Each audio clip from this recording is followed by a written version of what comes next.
The scientists there in Japan, it's now spread to Korea and around the world, have decades worth now of research data collection about how it's good for our bodies, our cardiovascular system. They're seeing all those regular, heart rate, blood pressure, heart rate variability, all those numbers improve. They're looking at our levels of immunity and how that is boosted by being outdoors. And they also study, our brain health. Aloha, and welcome to Healers' Voices, the podcast that brings you the healing heartbeats of Maui and around the world. I'm your host, Jessica Brazil, and together we embark on a journey to explore the inspiring stories of individuals who are making a profound impact on both local and global levels. From the powerful healing of Maui, we are here to amplify the voices of healers, visionaries, and change makers. We believe in the transformative power of dialogue to chart a future where all life thrives, living in harmony with the natural world and embodying the spirit of aloha. Aloha, Phyllis and Dr. GOT. Welcome to Healers' Voices. We're super grateful to have you here today and to learn about this amazing path of forest bathing and how trees heal us in our journey of living well. So welcome, Phyllis and Dr. GOT. Would love to hear a little bit more about yourself and how you met and get an overview perhaps around this study and practice of healing properties of trees. So welcome. Perhaps we can hear from you first, Phyllis. Yes, of course. Yeah. Thank you so much for inviting us to this platform, Jessica. My name is Phyllis Look. I'm a certified forest therapy guide, actually the first one here in Hawaii. I took my training and got my certification about 6 years ago from the Association of Nature and Forest Therapy, and founded my company, Forest Bathing Hawaii, which is based here in Honolulu. I've also been very, very moved by the project that we started there on Maui as a response to the August 2023 fires. Our project is called Healing Trees. So it kind of fits perfectly with the way that you just introduced us, Jessica. And this project is a series of free forest bathing walks once a month around the island of Maui, delivered by an experienced forest therapy guide, myself, and Edward Baldwin of Maui Forest Bathing. And we are teamed with a community volunteer, our project strategist and storyteller, Joy Galatro. So I'll stop there and hold the idea of how Jyoti and I met for maybe Jyoti giving us a little hint on that, and we can go back into that. Thank you for having me, Jessica and Phyllis. It's so nice to be on the same platform with you always. I am Dr. Jyoti Mishra. I study neuroscience and mental health and their connections at the University of California, San Diego. And I'm very interested in how our environment influences our brain and body health as well as our mental well-being. And in this regard, I have been doing work in the context of our changing climate that is causing trauma for many people when there are heat waves and disasters such as wildfires. And I've been looking at how that is really impacting the mental health of people, as well as brain health, and also aspects of cognition leading to symptoms of stress and anxiety and changes in brain function. And in this regard, there are some wonderful community-led initiatives, and very relevant to this conversation is the Forest Bathing Initiative. That is something that I came across with community partners in California when they started to work on forest bathing and nature-based mindfulness healing in California, in one of California's deadliest wildfires, the Paradise fires that everyone knows about.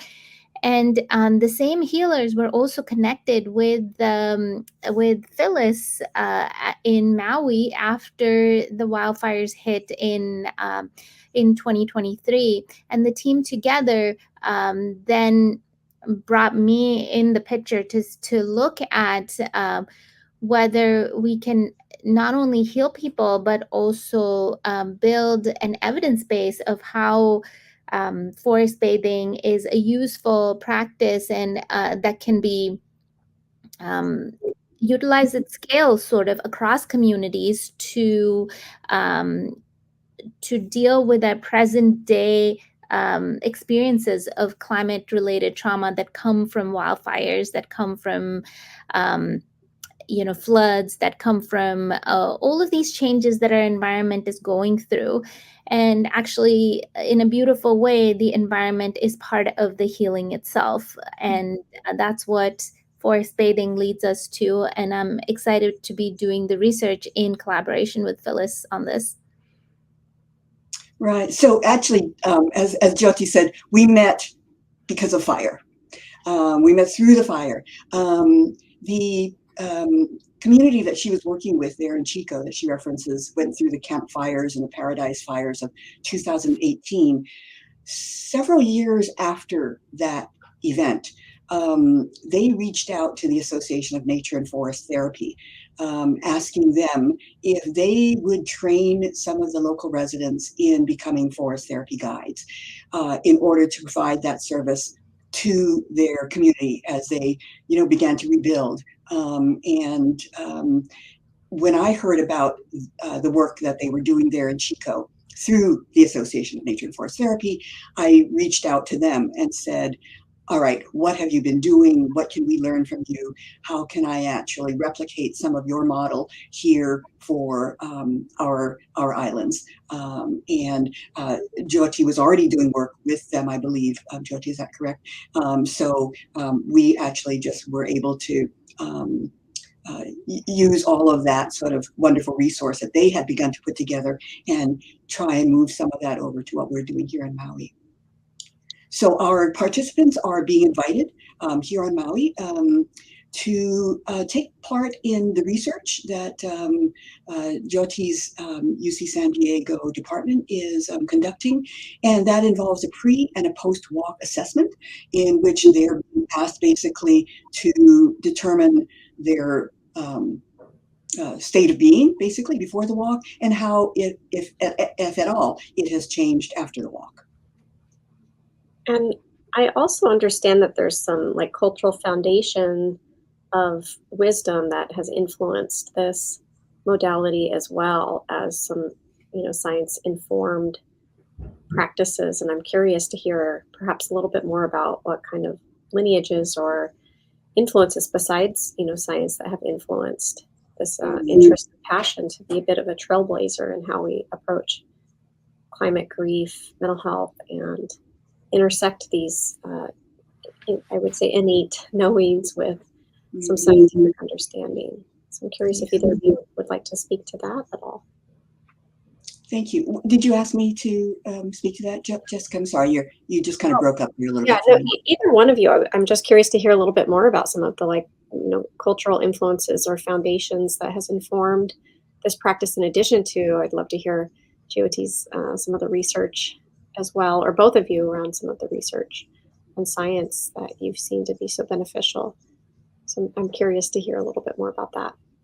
Okay, well, I'll just jump in quickly just because this idea of forest bathing has a very clear lineage. It comes from Japan, where the term Shinrin-yoku translates literally to forest bathing, was coined in the early 1980s. There, it was a response to basically a stress-related health epidemic caused by the rapid urbanization that country had gone through in the aftermath of World War II. And many of the forest bathing bases, is what they're called there in Japan, are affiliated with health institutions and hospitals. And scientists immediately jumped into this idea of, okay, if we're going to actually institutionalize this really kind of common sense practice, this what we know intuitively, that is that it's really that we feel better just by going outside. If we're actually going to formalize it in such a way and give it this fancy name of forest bathing, shinrin yoku. We should maybe really look at proving that it does have benefits to our bodies and our minds. And the scientists there in Japan, it's now spread to Korea and around the world, have decades worth now of research, data collection about how it's good for our bodies, our cardiovascular system. They're seeing all those regular, heart rate, blood pressure, heart rate variability, all those numbers improve. They're looking at our levels of immunity and how that is boosted by being outdoors. And they also study, our brain health. So looking at everything from memory and attention, executive functioning, creativity even, and ongoing research into how we're made better people just by spending time outdoors. We're more compassionate after we come back out of the forest. We're more generous. We're more collaborative. And I should add, it doesn't need to just be a forest. It can be any natural environment, including one where it's simply that lovely plant that we have inside our office. Beautiful. Thank you for that historical knowledge. I know that and there's much more research that's going on, and also not enough, right, Jyoti?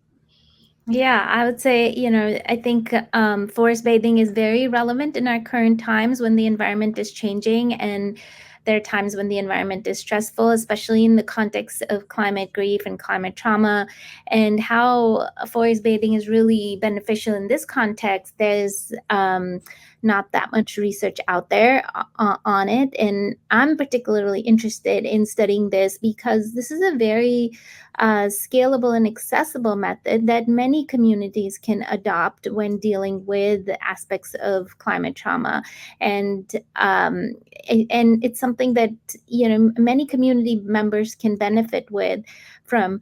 As Phyllis mentioned, there's a lot of work coming out or has come out from the Japanese and the Korean lineages.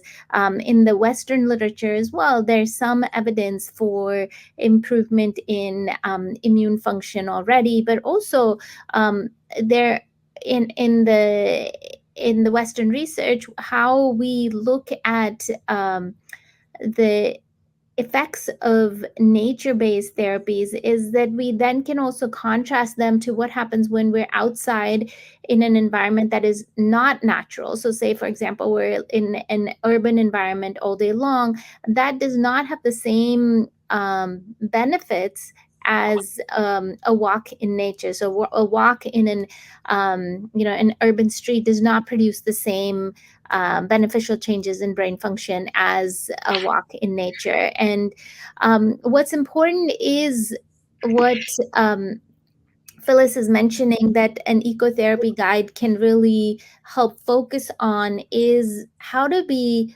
fully immersed in slowing down and being mindful in the natural context. Of course, if imagining one is just taking a hike in nature, clicking pictures, or like being on the phone, that's not going to produce the same benefits. So the importance of a guide here to really take in as the benefits as a therapist are important in terms of seeing objective findings in the research. Okay, that's really helpful to hear a bit more about that. And I'm curious, what you've been observing in this application as this model and some of the research has been applied in your work on Maui, and how that accessibility has come into being. So would either of you be able to speak to that a bit more, and how people can experience this modality? Well, certainly you can experience it by simply going to our website, which is, I'll give you a bit.ly, bit.ly/Healing Trees Maui, and you can find a schedule of all the monthly walks that we're doing there and where they're located. Saturday, we're doing one at Hui Noeau up in Makawao. We'll be doing a virtual walk in August on the anniversary of the fires. We'll be doing more walks in the fall in Kahului and elsewhere too. So it's still early going. We've only done 3 walks so far, 3 days of events, I should say. But the anecdotal response that we're seeing and hearing from the participants is maybe something that's not that measurable. And I like to also remind us that there is a quality of benefit that is ephemeral and very individual and very personal. And what we're hearing from people is this ability to grieve, this also an ability to come back to life. One of the early participants who is a Lahaina survivor, one of the first things she said that was so striking to me was, she said, coming to this walk, I felt dead inside. And just spending this time slowing down, sitting with a flower, sitting with a tree, and sharing with it, and hearing back from it, brought me back to life. And that again is, I'm not sure how you actually measure something like that, because I think that is profound for people right now, because in the loss of their home place, there is also the loss of identity, sometimes a loss of purpose, as well as the loss of life, and the loss of connection to who they are and who they are in relation to place, to being on this planet. And that is really the kind of work that relational forest therapy can bring you to. And that again goes beyond bringing your heart rate down, Yeah. And can you say that website again? Oh, yes, of course. It's a bit.ly, bit.ly/Healing Trees Maui. Okay, great. So for our listeners who want to experience that a bit more, can you tell us a little bit more about how an experience with this modality is different from going for a hike or simply stepping out into nature on our own? What would a forest therapy guide be offering that contributes to a more aware experience? Right. I sometimes like to think of myself as just like the brakes on a car that's moving too fast down a freeway. So the main difference between a hike and a walk and a forest therapy experience is the pace. We're going to ask you to slow way down. And in going slow, you have the chance to kind of catch up with yourself, to slow down all of those sort of dithering thoughts that you have, and on all those worries, and just sort of come back to your body and your senses. And the forest therapy guide will be offering invitations that will bring you to that place of connecting again to your body, noticing all the details of the natural world around you, and just giving yourself some time to appreciate. So it's really all about that kind of attention, and also the intention to do that. So I like to say that a few keys to taking a forest bathing walk, either with a guide or even if you're going to do it afterwards by yourself, is, first of all, unplug. Leave your devices behind. Second, go slow, and then go even slower. Think less, feel more, and use your senses. And then maybe after that, share what the forest gave you. And that will be pretty much a complete forest bathing, forest therapy experience. Wonderful. Thank you. And Dr. Giotti, I'm curious to hear a bit more how you translate this relationship that humans have with trees from a scientific perspective. It's pretty fascinating what I've read or learned about this incredible relationship that we have intuitively, but it's even more profound for that experience to be verified by some of the wonderful decades or even newer research studies that are being done to give us more insight into what is physiologically and neurologically happening in our bodies as we engage in this exchange, which I see as like, wow, that's a huge solution to climate grief, is really, investing in this relationship that we have with. Yeah, absolutely. So, depending on our vicinity to the participants, we do different levels of research. Of course, one could imagine putting on all the measurement tools like brain scan measurements and heart rate monitors and respiration monitors. And in some sites we are doing that, such as at the California sites. In Maui, what we value is mental health is both objective and subjective. So how does the person's experience change is very valuable to us. Ultimately, that is the driving feature for an individual's well-being, how they themselves feel when they have a, like what Phyllis was describing, this experience of being alive. Can we capture that in their assessment? So we have a subjective evaluation where they do a survey based evaluation of their responses, of how their climate grief was before they went in, how they were feeling mental health wise in terms of depression and anxiety and overall resilience, and how that changes after the walk. And then we also have some simple games that they play that are cognitive modules, they're cognitive games to really look at aspects of attention, aspects of being distractible, as well as aspects of how we value things in the long term, as opposed to just valuing things that come at us and in the immediate term, because it's slowing down helps us really put on this perspective about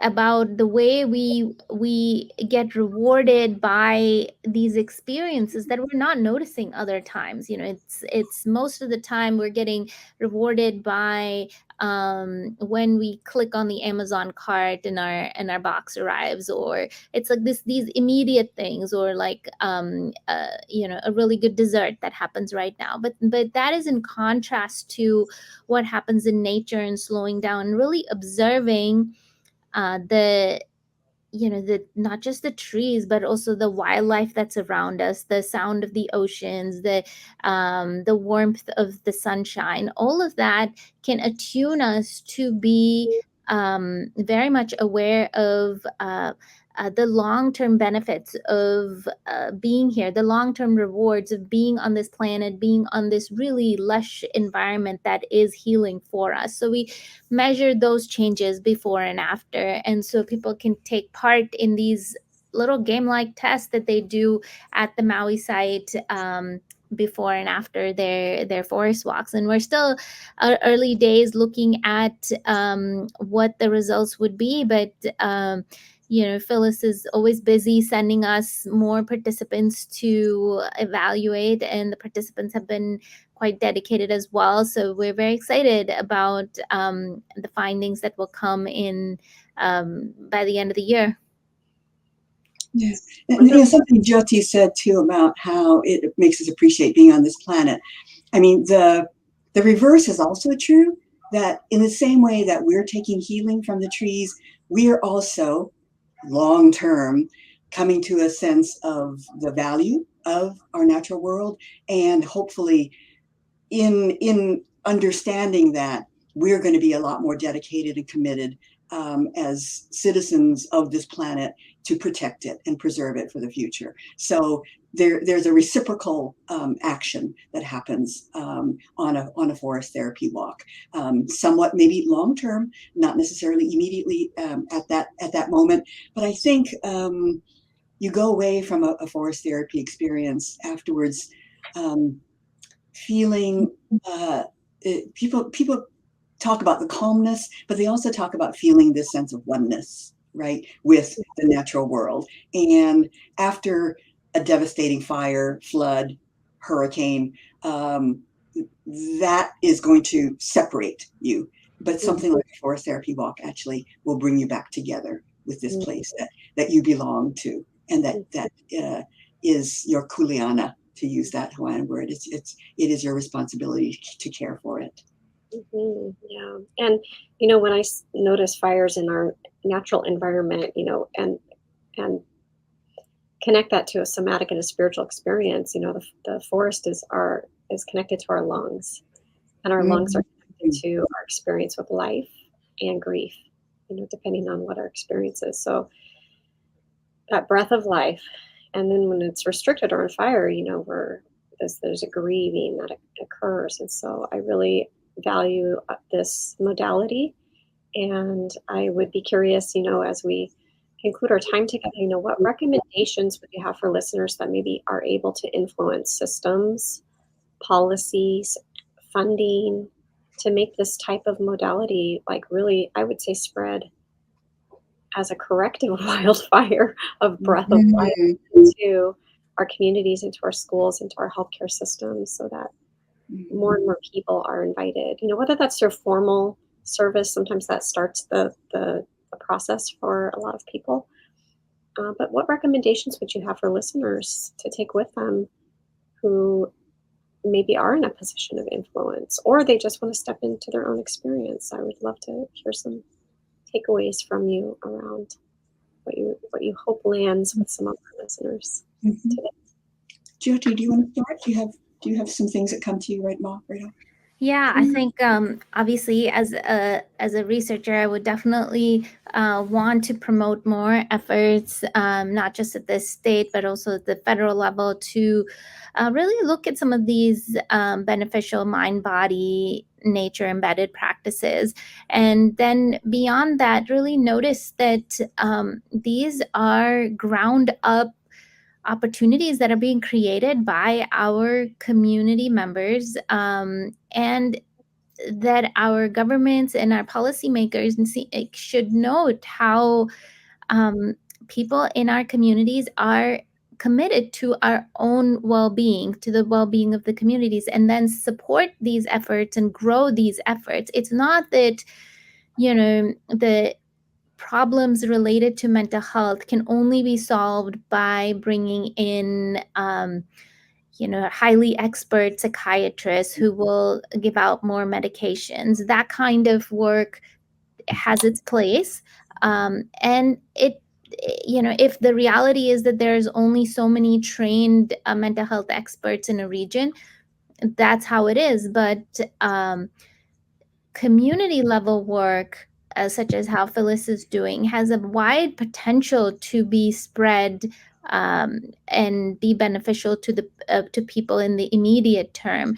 And so really, policymakers need to pay attention in terms of supporting these kinds of community integrated efforts. And what's powerful about this is also that the healers, the forest bathing healers, have themselves undergone similar kinds of trauma because they lived through the fire. So they understand the perspective of the participants in a very intimate way that would not be there if you were going to someone who's not part of the community.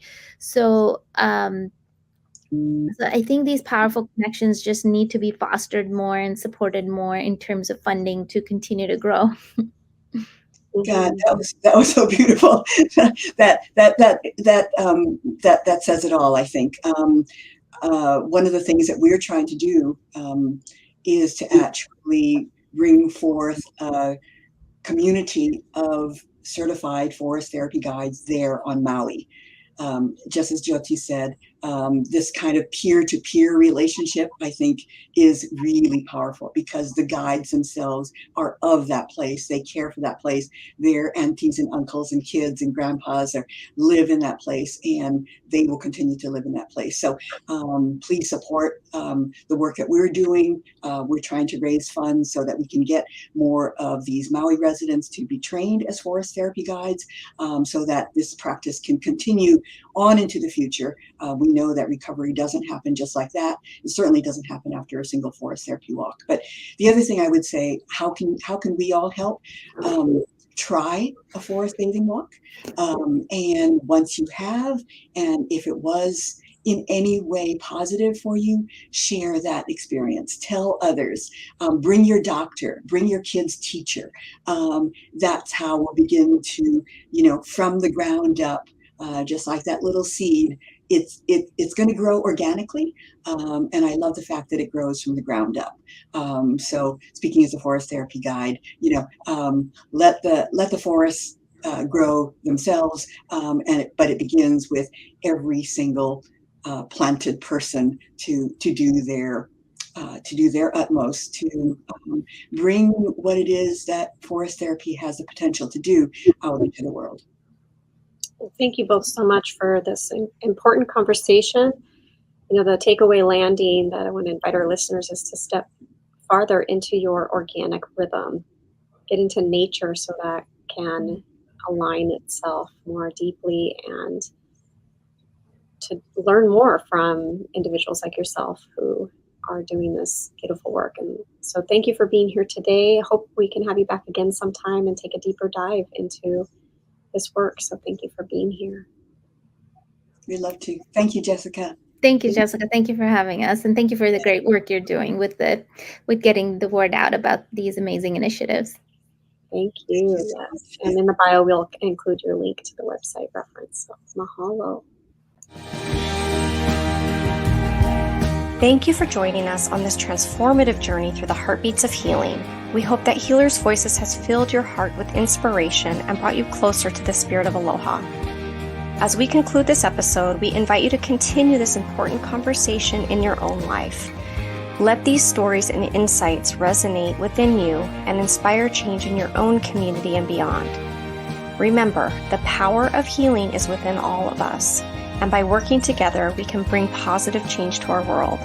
Let's move forward with compassion, understanding, and a commitment to living in harmony with nature and one another. We'll be back with more incredible stories and voices of healing from Maui and around the world.